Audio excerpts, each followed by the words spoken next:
The consoles and accessories I got from Japan started off with the Saturn Bomberman multi-tap. So, once I get multiple controllers, I'm going to have up to 6 people play Bomberman on the Saturn. How cool is that? And it looks like a Bomberman. What a neat little thing. I wish that they had released this here in the US. But next up, this is something I've been looking to get for a while. It's a boxed Sega Mark III. So, everything in the box. It's not perfect, but one of the neat things is it came with a bunch of receipts. So I'm going to have to see if I can use Google Lens or something to help translate those, to see what they are. I think it's kind of neat. Not 100% complete, it only has one controller. But I have some other SJ150s and 152s that I could put in there, so works for me. But the styrofoam's in pretty decent shape. The original box is in pretty good shape. Some of the paperwork that came with it, you got something for the Sega 3D glasses. The box almost fell. So, gives you little instructions on how to use them. So this is with a Japanese Master System. You don't need the 3D adapter. There's a headphone jack that the glasses can plug straight into. That's showing it with the Mark III, where you need the adapter. Cool little diagram. There's a little rundown of it as well. In addition, it came with something for the FM sound module. Don't have a boxed version of this. It's something I'm hoping to try and get. Again, price has got to be right. But again, I love the hand-drawn stuff. So you see how you attach it to the Mark III. It's got the 9-pin adapter that goes in the back, and then you plug in your AV cable into the adapter itself. I think this is showing you how to do the telecom unit. But there you go, yeah, it's showing you plug it in there. Just a nice little touch. I think this is a registration card. Not really sure what to do with that. But we got the manual. Now, and it's got an insert in that. It's got another one. Set that down. Look at this.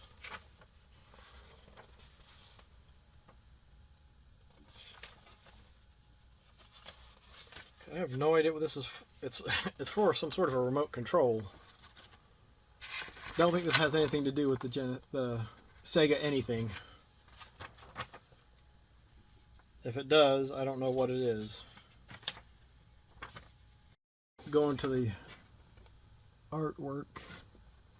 Now, this is showing off, okay, 152s. The 152 right there. But then you got the telecom, you got your UHF, VHF, the switcher box, the Mark III. I'm guessing that's supposed to be, oh, okay, basic. And you got a keyboard, controller, and the joystick, the SJ300.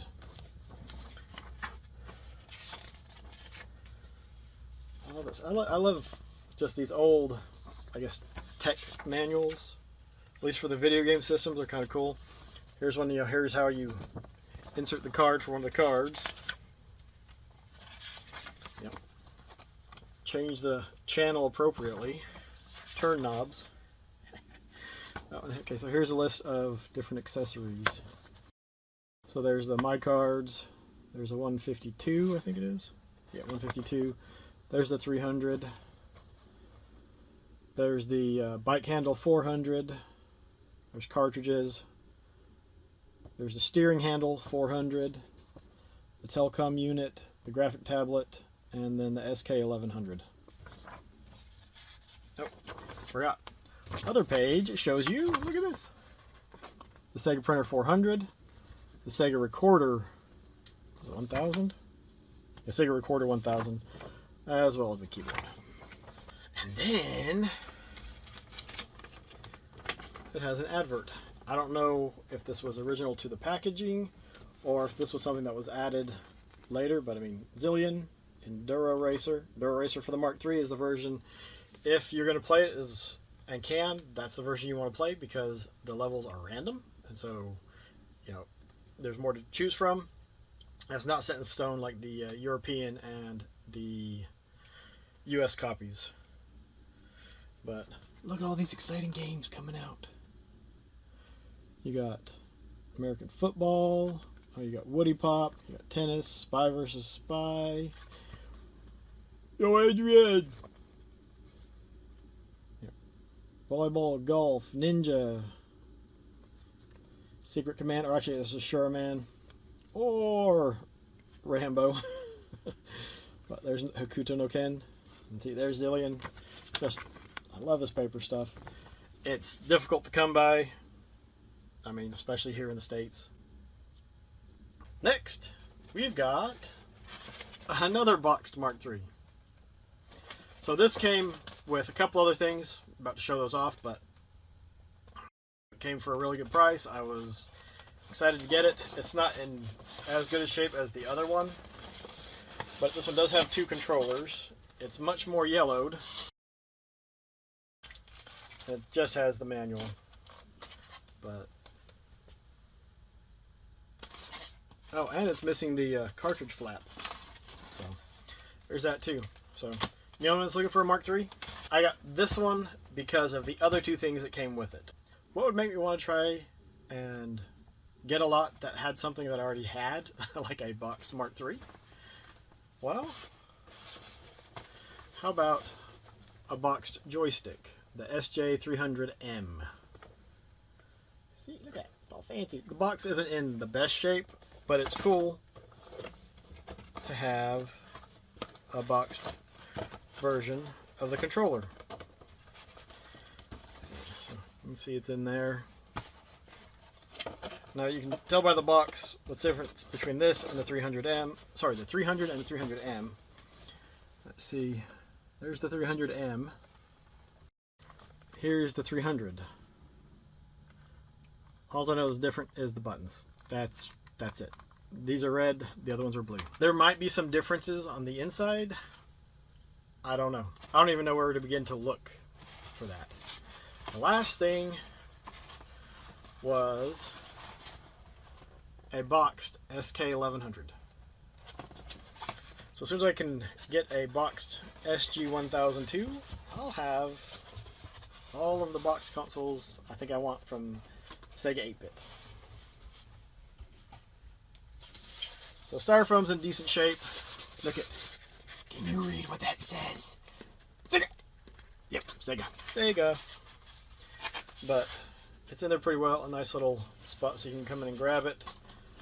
It's got the ribbon cable kind of corded up. If you're unfamiliar with the SK1100, here it is. It's just the keyboard, so you can make the SG1000 work like an SC3000 in some instances. So it has a spot for the printer and the recorder. Both of those are for the recorder in and out, so you can read to and from the cassette tapes.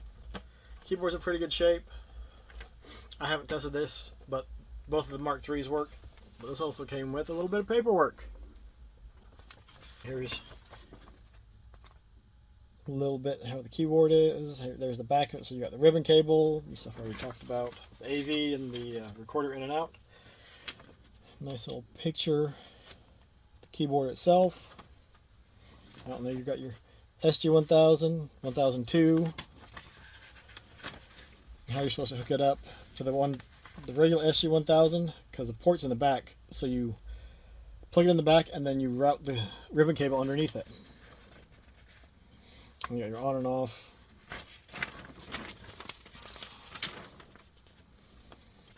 And there's some more. Yeah, I love these. Don't go after it with a screwdriver. Don't leave it out in the heat. Don't hit it with a hammer. Don't spill liquids on it. And don't leave it next to a heater.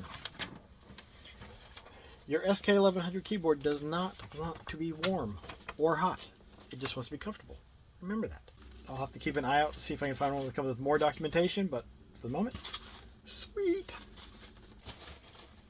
So, my box Mark III. I got it. I've done it. I don't know what I'm going to do once I get all of these strange oddities that I'm enjoying collecting. For the SG-1000, for the Mark III. I don't know. I don't know what I'm going to do next. Maybe all the paper stuff that I can't find anywhere else. Oh, my phone's right there. I was like, oh, I should scan this so I can try to figure out what it is. I'll do that later. Now, figure out how I'm going to take a picture with a thumbnail for the thumbnail with a lot of this stuff. Oof.